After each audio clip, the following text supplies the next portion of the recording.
తిరుపతి బాలాజీ కాలనీలోని Punjab national bank ATM చోరీ కేసును పోలీసులు ఛేదించారు. ముగ్గురు నిందితులను అదుపులోకి తీసుకున్నారు. ముగ్గురు నిందితులు మైనర్లు కావడంతో జువైనల్ హోంకు తరలించినట్టుగా తెలిపారు. దొంగతనం జరిగిన సమయంలో నిందితులను పట్టుకునేందుకు కానిస్టేబుల్ రమేష్ ప్రయత్నించగా ఆయన చేతికి గాయాలయ్యాయి. అప్రమత్తమైన తిరుపతి వెస్ట్ జోన్ పోలీసులు నిందితుల కోసం గాలింపు చర్యలు చేపట్టారు. ముగ్గురు నిందితులు తమిళనాడుకు చెందిన వారుగా గుర్తించారు. వీరిపై మరిన్ని కేసులు ఉన్నట్టుగా పోలీసులు అనుమానిస్తున్నారు.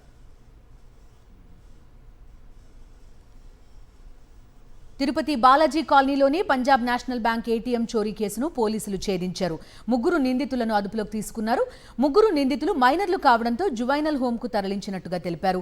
దొంగతనం జరిగిన సమయంలో నిందితులను పట్టుకునేందుకు కానిస్టేబుల్ రమేష్ ప్రయత్నించగా ఆయన చేతికి గాయాలయ్యాయి. అప్రమత్తమైన తిరుపతి వెస్ట్ జోన్ పోలీసులు నిందితుల కోసం గాలింపు చర్యలు చేపట్టారు.